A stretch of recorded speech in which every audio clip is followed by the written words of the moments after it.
las civilizaciones de Mesoamérica han iniciado, desde el poblamiento de América hasta la construcción de los grandes asentamientos y el apogeo de los olmecas. Ahora, la historia continúa en el florecimiento cultural, el clásico. En sus inicios, existían varios asentamientos con casas, templos, sistemas hidráulicos y plazas, que poco a poco se convirtieron en ciudades monumentales. Técnicas agrícolas perfeccionadas como chinampas, huertos y terrazas permitieron aumentar la producción de alimentos y tener un crecimiento poblacional acelerado. Además, la gente comenzó a residir en los centros urbanos. Las capitales ya no podían abastecerse a sí mismas, así que dependían de los cultivos de los alrededores, provocando que la gente de las ciudades se dedicara a oficios como la alfarería, la cerámica, el tallado de piedras preciosas, la escultura, la pintura o el comercio, mientras que el campo continuó siendo agrícola. Con la concentración de las riquezas, ciertas familias se volvieron poderosas, y para demostrarlo, construyeron enormes edificios que tenían una estrecha relación con la religión y los saberes astrológicos. Las civilizaciones más poderosas del clásico mesoamericano fueron la teotihuacana, la maya y la zapoteca. Cada una consolidó gobiernos poderosos que vinculaban lo religioso y lo político, también llamados gobiernos teocráticos. Teotihuacán. Tras un Cuicuilco abandonado, Teotihuacán creció al grado de convertirse en la ciudad más importante de toda Mesoamérica. Era una ciudad enorme, con muchos pobladores y tierras ricas en obsidiana. Además, su cercanía con el lago de Texcoco favoreció que tuviera gran cantidad de recursos naturales.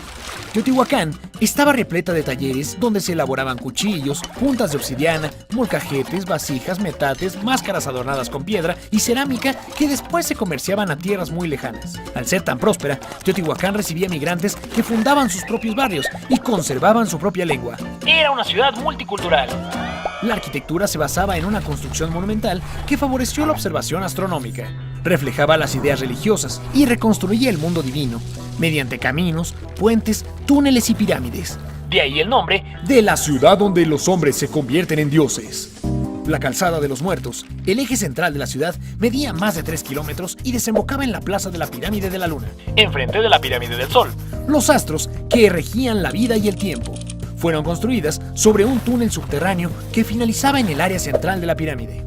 Todos los edificios estuvieron adornados con esculturas y pinturas que representaban animales y dioses, asociados al mar y la fertilidad, como en el templo dedicado a Quetzalcóatl.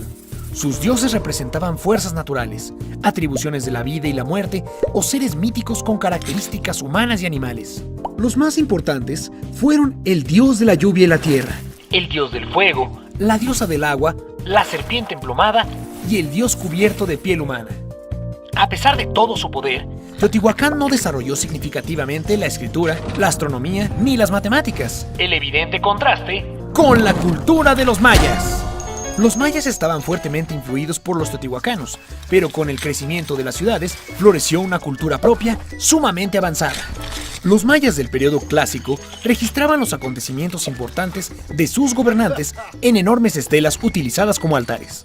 Construyeron arcos y bóvedas en sus edificios, desarrollaron diferentes formas de escritura y tenían cerámica de diferentes colores. La ciudad maya más importante en este periodo fue Tikal, que alcanzó los 90,000 habitantes y contó con grandes palacios reales y construcciones menores dedicadas a la vivienda, el culto y el gobierno. Tenían juego de pelota, plazas, calzadas, altares y estelas con inscripciones y grabados. Si bien Tikal era la ciudad más destacada, Copán, Palenque y Calakmul eran capitales que también dominaban el territorio. Para los mayas era muy importante registrar los acontecimientos relevantes, por eso desarrollaron sistemas matemáticos y calendáricos muy precisos. La representación numérica se basaba en 3 signos: el punto, la barra y la concha. El valor de cada signo dependía de su lugar asignado. Las cuentas se hacían de 20 en 20 y cambiar la posición de estos signos podía representar enormes cantidades. Fue en este sistema donde existió el cero, la gran aportación de la matemática maya. Gracias al avanzado manejo de los números, los mayas desarrollaron varios calendarios. Uno agrícola y ritual que constaba de 365 días, otro adivinatorio con 260 días y uno histórico que tenía 360 días. La escritura maya, por su parte, se desarrolló mediante la mezcla de signos que podían representar una idea, una palabra o sonidos. Sus deidades fueron representadas en diversas inscripciones. Destacaban el dios de la muerte, el dios creador y el dios de la lluvia. Aunque estaban geográficamente alejados, los mayas tuvieron una estrecha relación cultural con Teotihuacán y con la tercera ciudad más importante de Mesoamérica, los zapotecos. Monte Albán fue el centro de su cultura, alcanzando su mayor florecimiento en el periodo clásico. Convivían hablantes de diferentes lenguas del área de Oaxaca, y era la capital más importante. En su apogeo, Monte Albán medía más de 6 kilómetros y contó con unos 30,000 habitantes. Era un centro de poder que controlaba una enorme área agrícola, la cual desarrolló un sistema de cultivo basado en terrazas. En cuanto a la arquitectura, construyeron una gran plaza central rodeada por sus principales edificios y un juego de pelota ubicado al oeste, mientras que al sur estaba su edificio principal, con 25 metros de altura. A Monte Albán asistían los habitantes de los pueblos aledaños para presenciar los rituales religiosos que se llevaban a cabo en la plaza. Cabían hasta 15,000 personas en el sitio. Una de las cualidades especiales de Monte Albán es que, al igual que las ciudades mayas, contó con estelas con inscripciones y grabados, y su escritura contaba con signos que representaban palabras o sonidos. Además, utilizaban 2 calendarios, el ritual de 260 días y el solar de 365. Un elemento importante de la religión zapoteca fue el culto a las deidades celestes, esencialmente los relámpagos. Adoraban a las nubes e inclusive se llegaron a considerar sus propios descendientes. El fin del clásico. La ciudad de Teotihuacán fue decayendo, y al ser el centro de poder más importante, Monte Albán, Palenque y Tikal seguirían su mismo destino. La mayoría de los pobladores migraron y otras ciudades despuntaron. Con el tiempo, el poder se canalizaría hacia la cuenca del Valle de México. Pero ¿cómo ocurrió el florecimiento de los mexicas? ¿Cómo fue su cultura? ¿Qué pasó en el último periodo de la época prehispánica?